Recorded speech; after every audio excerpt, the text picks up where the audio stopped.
Le ping-pong judiciaire se poursuit dans l'affaire Palmade. Après l'accident de la route dans lequel il a été impliqué alors qu'il conduisait sous l'emprise de la drogue, Pierre Palmade a été mis en examen pour homicide et blessures involontaires. Il avait d'abord été assigné à résidence, mais après un appel du parquet de Melun, la cour d'appel de Paris l'avait placé en détention provisoire fin février. Mais, ce lundi 6 mars, la juge d'instruction en charge de l'enquête avait accepté la demande de mise en liberté du comédien. C'était sans compter sur le parquet qui persiste et signe en dégainant un nouvel appel avec un référé détention, ayant pour effet de suspendre sa sortie et poussant la chambre de l'instruction de la cour d'appel de Paris à se réunir de nouveau ce vendredi 10 mars. Mais la décision retenue ne sera connue que ce mardi 14 mars à 9 h. D'ici là, Pierre Palmade, qui reste présumé innocent, est obligé de respecter certaines interdictions listées par BFM Télévisions. Selon la chaîne d'information, l'homme de 54 ans actuellement hospitalisé au Kremlin-Bicêtre, dans le Val-de-Marne, après un AVC, reste jusqu'à l'annonce de cette décision libre, mais sous contrôle judiciaire.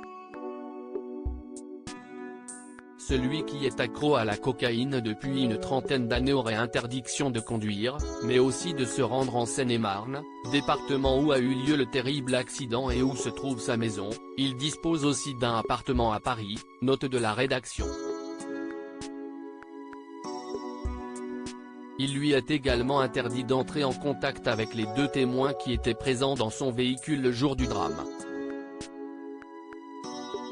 Pierre Palmade, Muriel Robin, Michel Larocque, Véronique Sanson. Les femmes de sa vie obligées de soigner son addiction à la drogue. Pierre Palmade doit également respecter une obligation de soins pour traiter son addiction à la cocaïne et aux drogues de synthèse.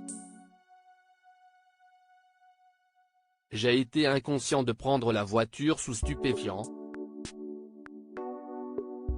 Je suis dangereux à cause de la drogue, je suis un chic type, je suis quelqu'un de bien. Il faut que mon rapport avec la drogue soit résolu, que la drogue soit bannie de ma vie, aurait-il déclaré aux enquêteurs. Toujours selon BFM Télévisions, au moment de l'accident qui a gravement blessé une famille, une femme de 27 ans a perdu l'enfant qu'elle portait depuis plus de 6 mois, l'humoriste n'avait pas dormi depuis 3 jours. Le 10 février, selon le témoignage de ses passagers, Pierre Palmade aurait eu environ 8 injections de 3 MMC entre 12 h et le moment de l'accident, la dernière injection étant survenue 30 minutes avant le drame. Il faut ajouter à cela de la cocaïne en faible quantité et 2 verres de Gatte 27. Article écrit en collaboration avec 6 médias. Crédit photo, Jacques-Ovid Moreau.